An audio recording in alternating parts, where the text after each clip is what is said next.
मेरा बाप सारा पैसा नशे में उड़ा देता था। उसे घर वालों की कोई फिक्र नहीं थी। वह सारा दिन नशे में भूत बना रहता। माँ की पूरी कमाई उसके नशे में चली जाती और फिर वह घर में पैसे न होने पर उधार मांगती। उधार मांग मांग कर कर्जा भी बहुत हो गया था। कर्ज उतरने का नाम नहीं ले रहा था। अब तो उनके लिए चोरी करना भी बहुत मुश्किल हो गया था, क्योंकि सीसीटीवी जगह जगह लगा दिए गए थे। उनसे तो कोई भी बच नहीं पाता। माँ अगर पैसे देने के लिए ना कहती तो मेरा बाप उसको मार मार कर सारे पैसे निकलवा लेता। खैर, यह सब कितने दिन चलने वाला था।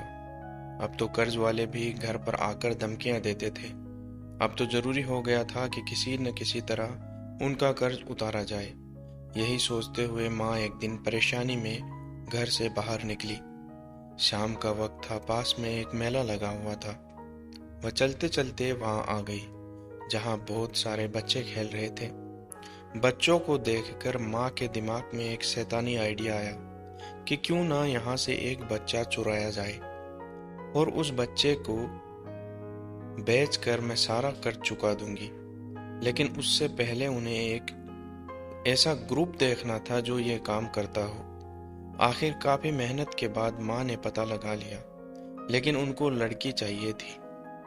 वो लड़की के 10 लाख दे रहे थे और अगर लड़का देकर आती तो उसके 4 लाख दे रहे थे। अब माँ एक ऐसी लड़की को ढूंढ रही थी जिसको वह आसानी से उठाकर उनको बेच सके।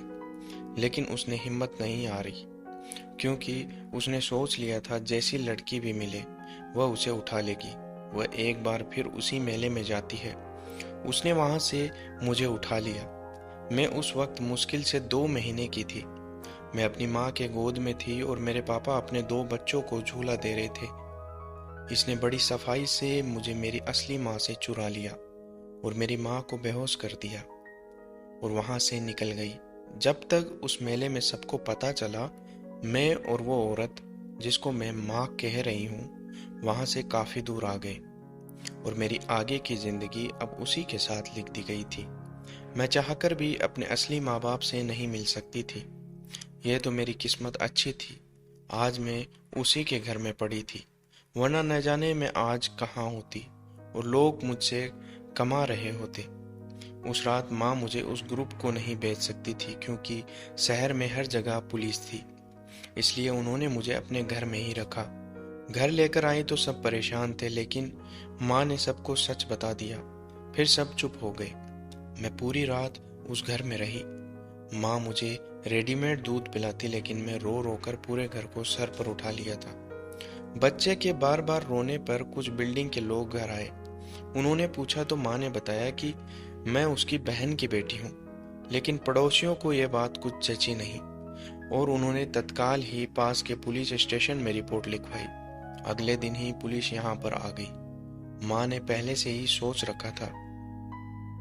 जैसे ही पुलिस ने पूछताछ शुरू की तो उन्होंने वही बात पुलिस को बताई जो पड़ोसियों को बताई थी, कि मेरी बहन मर चुकी है, यह उसी की बेटी है। और उसके साथ साथ ही कुछ पैसे देकर एक आदमी को भी अपनी बहन का पति बनाकर अपने घर में ले आई और एक हॉस्पिटल में फर्जी डॉक्यूमेंट बनवाकर मेरा जन्म उसमें लिखवाया। अब जब पुलिस को कोई सबूत नहीं मिला तो उन्हें जाना पड़ा। लेकिन थानेदार को इन पर शक था, तो उसने ज्यादा कुछ तो नहीं कहा, लेकिन जाते जाते उसने मेरी माँ से कहा, मैं रोज इस बच्ची को देखने यहाँ आऊंगा। अगर जिस दिन मुझे बच्ची न मिली तो तुम सबको जेल में लोहे के चने चबाऊंगा। यह कहकर वो वहां से चला गया और वह थानेदार अगले ही दिन फिर आ गया। लेकिन मैं अभी भी वहां थी।